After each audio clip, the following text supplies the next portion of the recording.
Hey everybody, this is to be my very first gameplay and deck tech video for Disney's Lorcana, a new trading card game using, of course, the Disney IP, and I'm going to be using a free program called Pixelborn, so make sure you check that out if you get a chance. But just to jump right into it, today we're going to be looking at a deck I've been having a lot of fun with, in yellow-green aggro. So the whole point of this deck is to use small creatures with lots of lore to try to get up to 20 lore as fast as possible. So we're really focusing on creatures that have an above average amount of lore given their casting cost.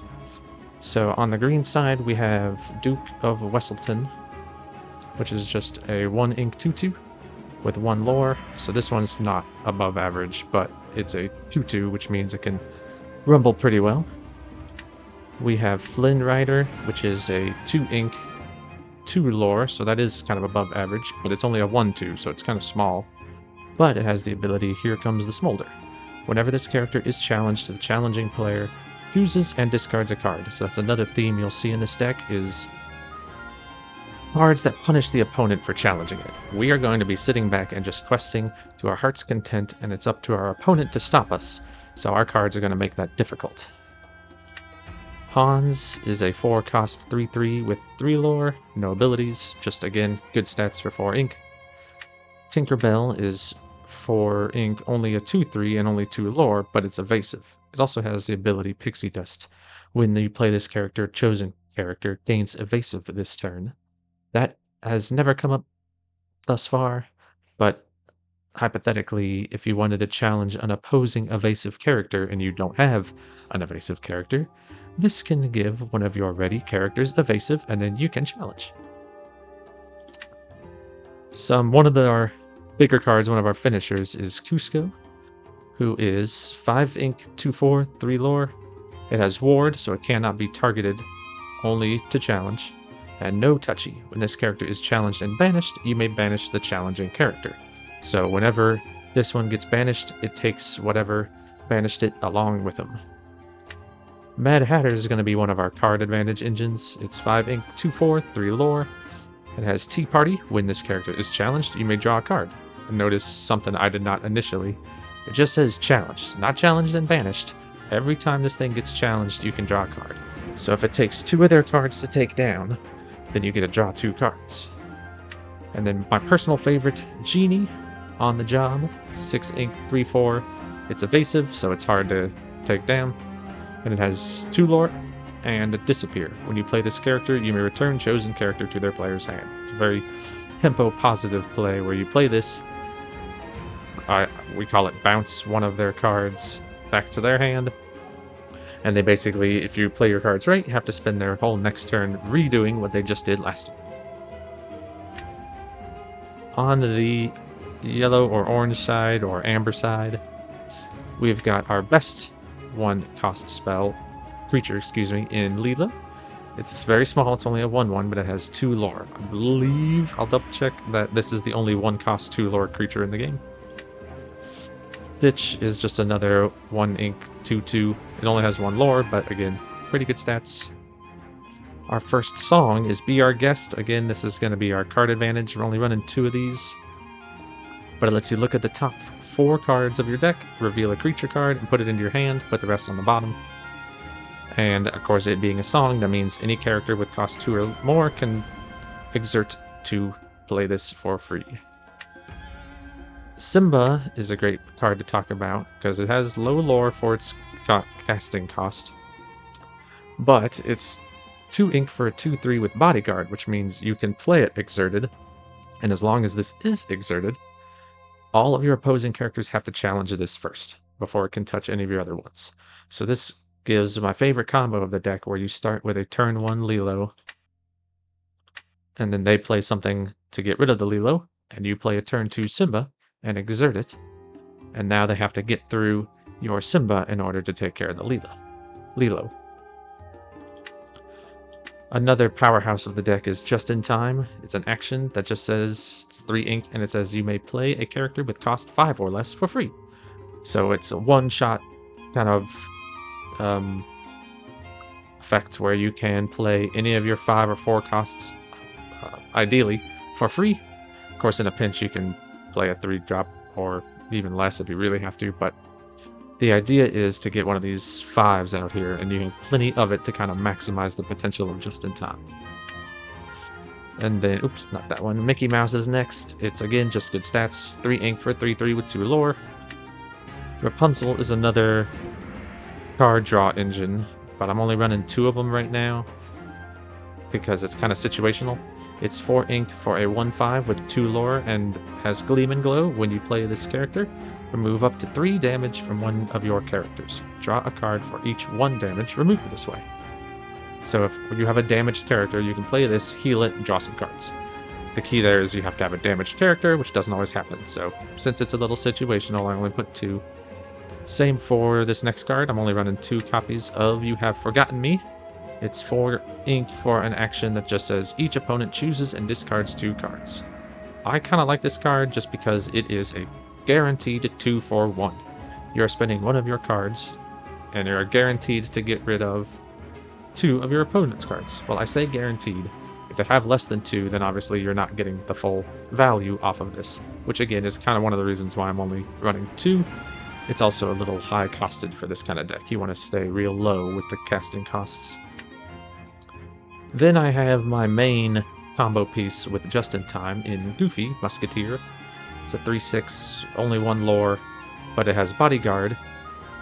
It also has this ability that doesn't come up, and 2 for T. When you play this character, you can remove up to 2 damage from each of your Musketeer characters. We're not running any other Musketeers except for him.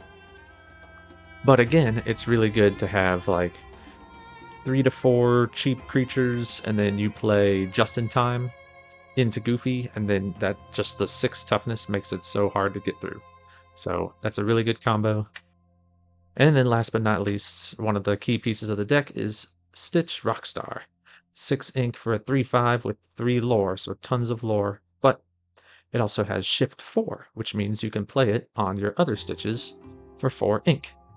And since we have 4 copies of Stitch New Dog, it makes for a perfect pair.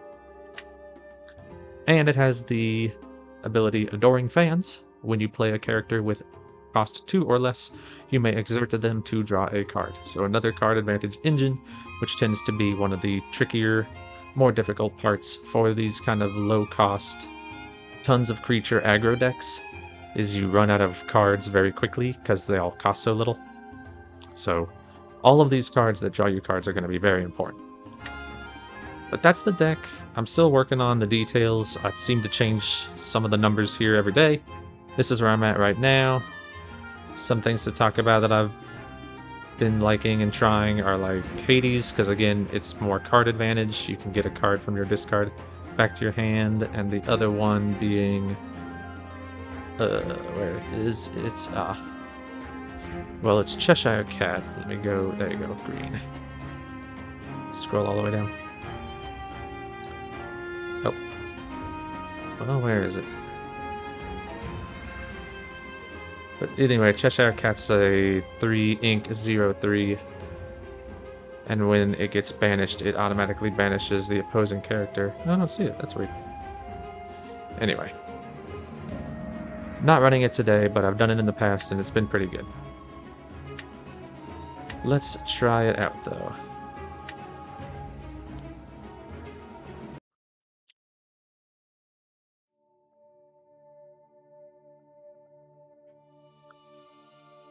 I've been very much enjoying this program, this Pixelborn, but it's not without flaws because it's so early in development.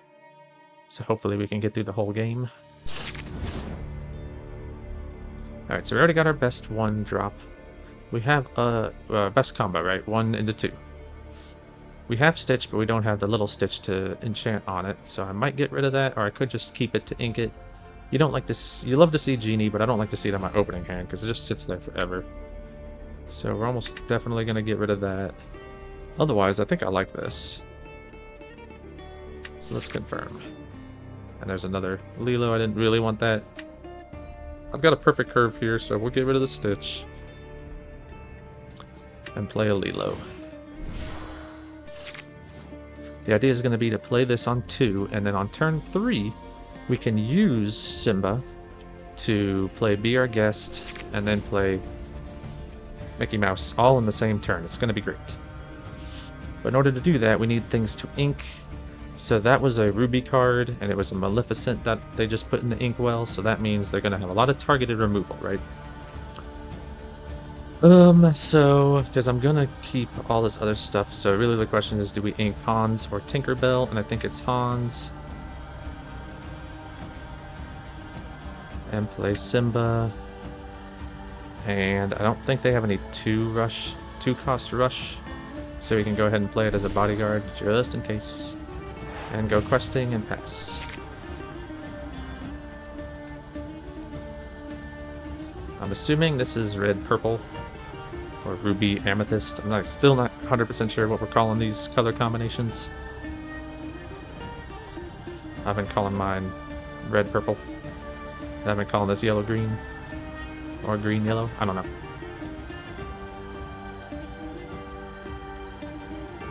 So yeah, it is red purple. So yeah, perfect, because that's not going to take care of this. Now the biggest issue is next turn. They like to have, it's 3 cost for a 3/3 with rush, which means it can attack immediately. Which is a clean answer to Simba, and then this can kill this. That's definitely a problem, because he'll be left with both of his creatures while I have just the Mickey. Having said that, I still think it's correct to just do this as a song. Have him sing it. Ooh. Now we might take this, or do we want the genie? Yeah, let's take the genie. Confirm. Go on a quest here. Let's ink the Mickey. Play the Mickey. I hope they don't have Rafiki. Next turn, hopefully we'll draw another ink card. Something else I've been kind of working on is like the perfect ratio of inkable to not inkable cards, which for anyone new to the game, the fancy little casting costs up there means you can put it in your inkwell, and that's what you use to play your cards. Whereas the ones that are just a basic hexagon in the top left, you cannot put in your inkwell. And so obviously you don't want to overload on cards that you can't put in your inkwell, because then you'll never be able to cast anything. So I've been thinking about like the perfect ratio, and for this deck specifically, because you want to cast something every turn, you want to make sure that you have the ink. Okay, good, no Rafiki. Steals one of my thingies, but that's okay. And it's another 2/2, which means I'm going to get a 2-for-1 with this guy. And perfect, I drew a Duke of Wesselton. Because I don't want that, I'd much rather have the Tinkerbell. Yeah, I can give a thing evasive, but it doesn't matter. Now, this you have to be very careful not to walk into a card they play called Be Prepared, which is the game's only unconditional board wipe, as they are called. It's 7 cost, banish all characters, period. So you want to make sure you don't overextend into that, meaning if you're way ahead and there's no real reason to play like your 5th, 6th, 7th character, then don't do that. Just keep them in your hand. That way when they cast Be Prepared and destroy everything on your board, you can just refill. Oh, I didn't draw an inkable. That's annoying. We're still in pretty good shape here. The fact that they just drew 2 cards. So 5's a big number. Either they're going to have the Maui that we saw. They put it in the inkwell, which is a 6/5 that can attack immediately. Challenge, excuse me. But it can't challenge my Tinkerbell, because it has evasive. They could have Dragonfire, which is a 5-cost action that just banishes a character, straight up. That can banish a Tinkerbell. Those are kind of the 2 cards I'm most scared of right now. But even those, either of those cards are not going to be backbreaking. What we have to draw next turn is any card that I can put in the inkwell. Preferably, we would like 2 back-to-back. Pretty much, no matter what it is, I'm going to be putting it in the inkwell. Cusco is really good. Oh, or my opponent can just concede. So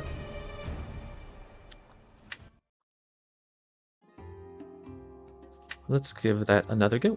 That went quite well. The opponent not having Rafiki on turn 3 was big.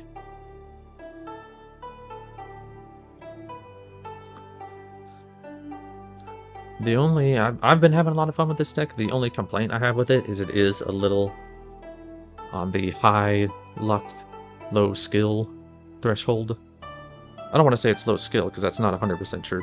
You can't just play all of your cards in any random order and quest with all of them. You do have to do some amount of thinking. Just in time into Cusco is going to be great, so we're definitely keeping that. We've got 1 into 2 into 3 into... So I actually think I'm going to keep all of this. We're probably going to ink Stitch and Mad Hatter. I guess we don't need the Mickey Mouse because we're going to just in time on 3. I want to keep the Stitch and the Mad Hatter just in case to ink them. Maybe we keep the Mickey Mouse to ink that. I think it's fine. I think I'm overthinking things, but there, like, I can just ink that instead. Because I'd rather keep the Mad Hatter or the Stitch for obvious reasons. I mean, they're better. Another purple deck. I'm going second this time, so that's going to be... a Pascal. This is a 1/1 that has 1 lore, and if you have another character, it gains evasive, so... Maybe not a control deck. We'll see what their other color is.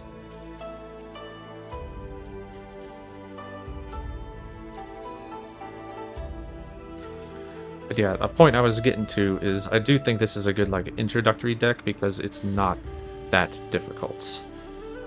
You really are just trying to like quest as much as possible. You do have to do some thinking about like how to sequence. Okay, so yellow. Yellow's pretty good. So now he gets a 1 mana spell for free, or creature. Another Pascal. That's a good combo because now they both have evasive, so I can never take care of them. So our hope is that we can just outrace them. So what are we doing here? I kind of want to...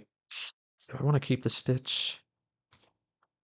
I guess I can get rid of the Stitch for now. Keep these 4 mana... excuse me, you can tell I play Magic. These 4 inks creatures for now. I think we're good to a point where I have to choose between one or the other. And I'm not sure which one it is I'm going to want, so I'm just going to delay the decision. I believe I'm going to ink one of these and potentially play the other. But since I don't really know which one I want more right now, I decided to ink the big Stitch and delay that decision. Oh, he didn't even... I think this is a deck that I've seen before. That is just, it plays the other Stitch. Ooh, that's kind of a fun card. And then plays just tons of creatures to draw. Draw through your deck as fast as humanly possible. I think they're going to be sad with the fact that we'll get rid of this. This will be actually interesting, because right now they have 4, I have 3. I think I can outrace them, especially by doing this. Ooh, or do I want to play Mad Hatter? Because they try to go for the Mad Hatter, I draw so many cards. Yeah, let's do it.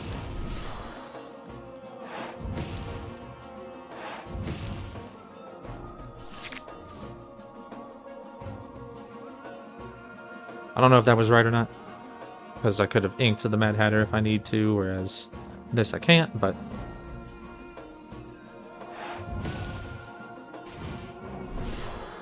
yeah. If they're trying to race me here, I don't think it's going to end well for them. I currently... okay, so they're not trying to race.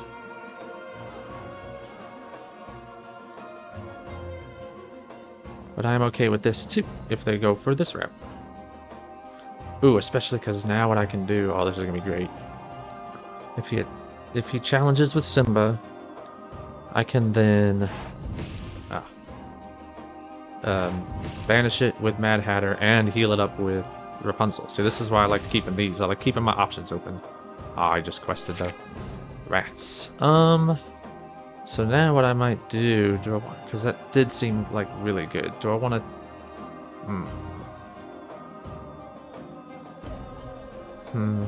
I really want to throw both of these at Simba. And then heal up and draw 2. That seems really good. I'm losing my Duke, but... I think it's worth it.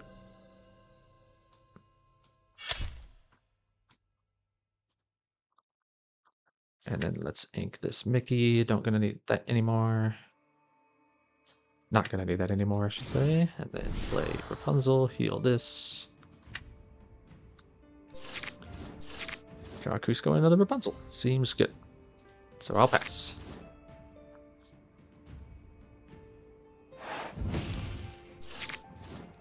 The card I'm most scared of right here is the larger Stitch.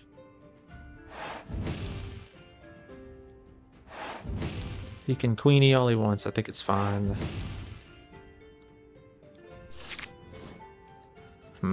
Actually, I could be in trouble, right? Because I can never take care of these Pascals. Ever.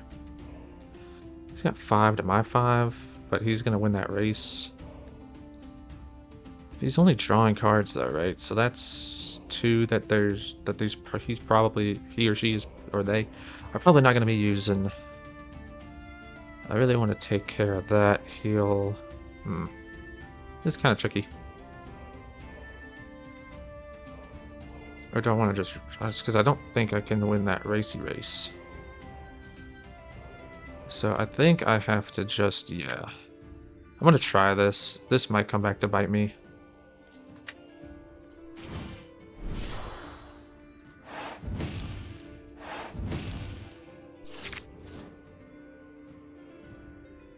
But my thought is that they're more incentivized to draw with this than they are to quest, see?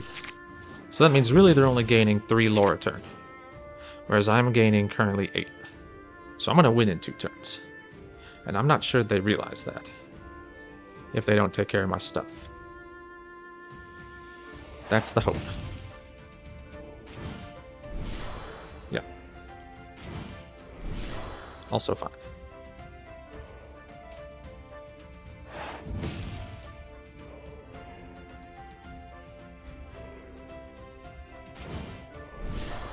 These are all 1. So 1, 2, 3, 4. So they will win next turn if I let them, whereas I cannot. So see, now they've put me in a bind, right? I have to take out something, which means I have to spend my turn to do it. And I have to do it with 2 things. So that's really annoying. I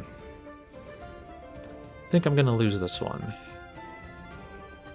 Because I can't just quest and ignore them. Because then they quest with everything and I lose. So we have to take out something. So let's go and do that. Let's do that. And that. Right? And then let's go ahead and play this. Heal up this.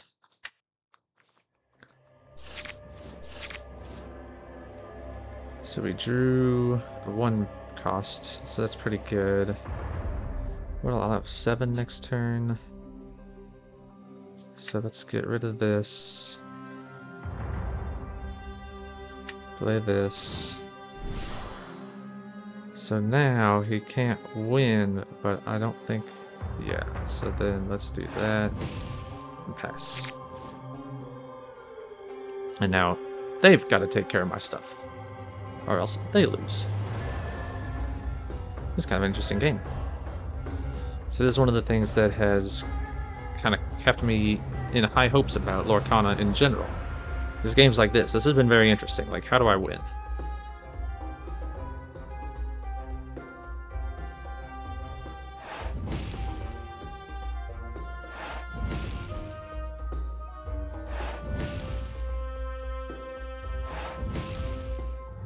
fact that they're not attacking with things is very, very good for me.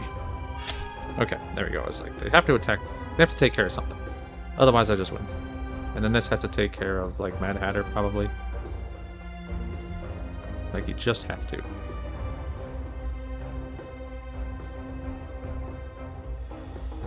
Yeah. And now I'm gonna lose. Because even if I take care of all of his creatures, which I can.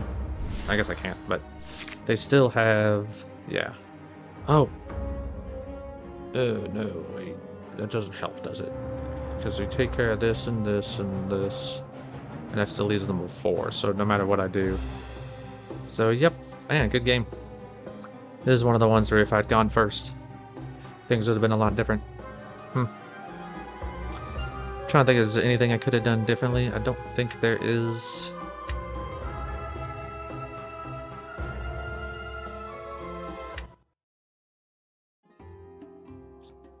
But actual factual interaction is something I might want in this deck.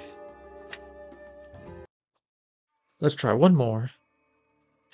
The best interaction that this deck had, that I've noticed, and this is a card I've tried out as well, is, what's it called?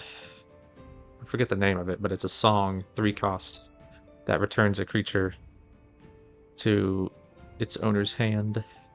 Alright, so I got 1. So let's get rid of this. And I do have the Stitch and this Stitch. So maybe I get rid of this. No. I can play to 1, 2. I need a 3. So yeah, let's get rid of that. And this, because I have a plan for my 4. I'd really like a 3 cost. Nope. Because currently I have nothing to do on turn 3. It's another Ruby card. So let's get rid of the Duke. And play Stitch. Keeping the second Stitch in case they somehow deal with the first one.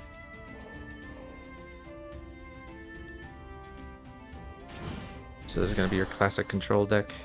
Yet again. What do we do here? We're definitely getting rid of one of these 4 cost spells. Probably Tinkerbell, or probably Hans. Do I just play this? Do I play the Flynn, because that's better use of my ink, or do I play the Stitch? Do I not quest? He's gonna most likely attack this Stitch with the other one. Okay, so let's get Ink Hans. Play Flynn. Quest with this. If he attacks it, if they attack it, then I'll play the second one. There's even a argument to be made for... Yep, that's fine. Holding both and just doing it on turn 5. Especially because there's a Be Our Guest. But no, what I think I do... God, that really makes it hopeful that I draw another inkable card if I do it this way. I guess I can put it in my hand. Okay, so let's do this. Let's ink Tinkerbell. Let's play Be Our Guest, not sing it. Let's put Mickey in our hand. Let's play the other Stitch. And let's quest.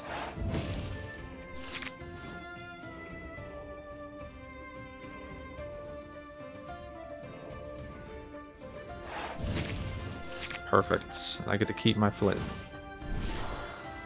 I love to see it. That's a 2-3. Ugh. So I know what I want to do. I want to play this, quest with it, but then they'll just... I guess it's a... If they do that, right? That's hoping they don't have... It's a bit awkward. Because again, I know what I want to do, but if they have Dragonfire to just kill this, it's going to be real bad. I think I have to. I think I'm at the stage where, like... Let's get rid of Simba. I just have to do things and hope they don't have it. Question is, do I quest with it, though? I might just leave it back and force them to have the thing. And then next turn we can play Cusco.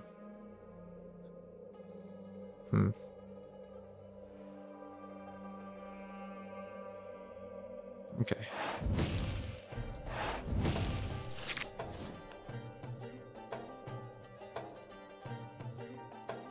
That was probably wrong, but okay, well, that's great. Great news. Oh, they had the Maui, but they didn't want to play it? They must have just drawn it. Ah, there's you go. Okay, so that was very bad for me.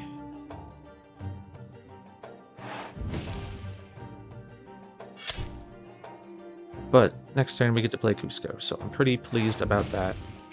On the turn after that I get to play... Yep, perfect. Genie. Genie is going to be very hard for them to deal with. It's going to be very hard for them to deal with both of these. Again, we gotta watch out for Be Prepared.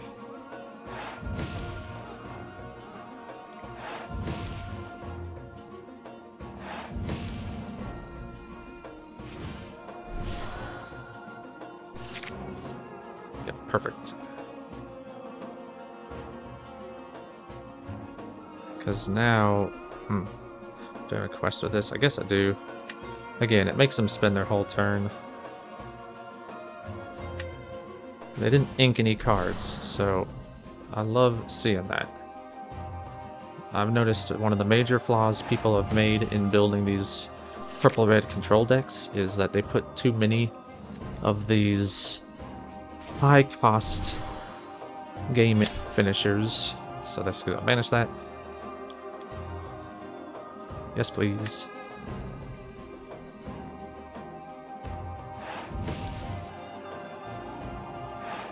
And they're uninkable. So we got like Dr. Facilier, the 7 ink one, the 8 ink Elsa, the...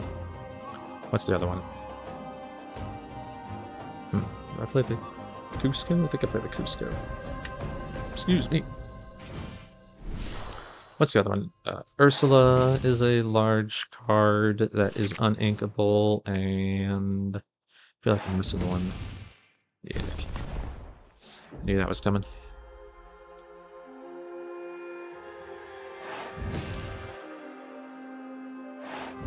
They're doing pretty good. Catching up to me. Ooh, so do I... No, I want to definitely just do this. As a bodyguard. Point is, all these expensive cards that cannot be inked get stuck in their hand. I made a tweet about how these people who are running this deck, which seems to be the most popular deck right now, need to cut back on those expensive win conditions that can't be inked. Did I just win? No.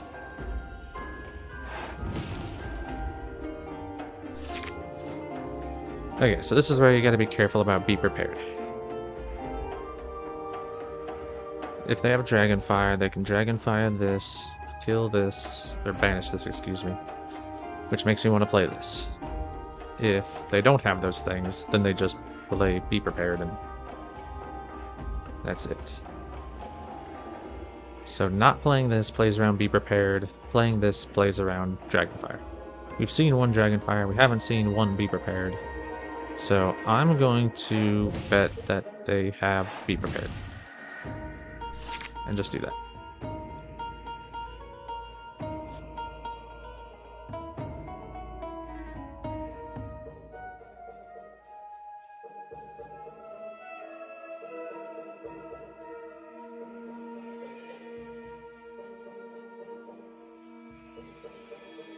So let's see what they have.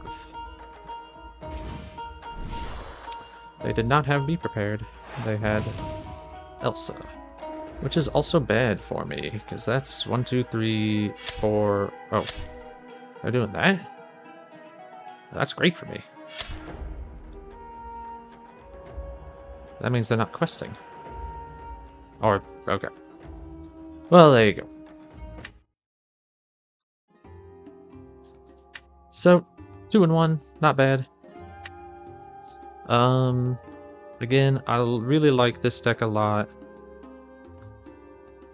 I'm still working out the kinks about, like, is things I've been thinking about, is Goofy really worth it? Same for, like, Rapunzel. The You Have Forgotten Me, I'm still not 100% sure. Let me see if I can find that card I was thinking of. Yeah. It's green, orange. Scroll on down to the greens. And also see if I can't find Cheshire Cat. This game just got updated, so that might be an issue with the old Cheshire Cat. Mother Knows Best, that's the one. It's a 3-cost song, so anybody who costs 3 or more can sing it, and it returns chosen character to their player's hand. So you can even return one of your own things. You don't really want to do that in this deck, but some things have good abilities when they come into play, which this would then let you do those twice. Okay, there's Cheshire Cat. It's a 3-cost 0/3, but when this character is challenged and banished, it banishes the challenging character. I liked this at first, I was very high on it. It has 2 lore as well. But I quickly learned that since it's a 0/3, they can just line it up to where, like, they attack it with, like, a 2-power creature and then throw some meaningless 1-power creature to finish it off, or finish it off with an item. That's what's been happening more often than not. Is they'll get it to, like, put 1 or 2 damage on it and then finish it off with an item, and then I don't even get to lose something trigger. So I took it out for now, but it's definitely one to keep your eye on.